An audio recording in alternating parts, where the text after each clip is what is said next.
ياسين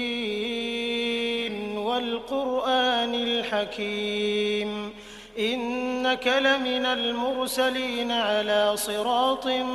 مستقيم تنزيل العزيز الرحيم لتنذر قوما ما أنذر آباؤهم فهم غافلون لقد حق القول على أكثرهم فهم لا يؤمنون إنا جعلنا في أعناقهم أغلالا فهي إلى الأذقان فهم مقمحون وجعلنا من بين أيديهم سدا ومن خلفهم سدا فأغشيناهم فهم لا يبصرون وسواء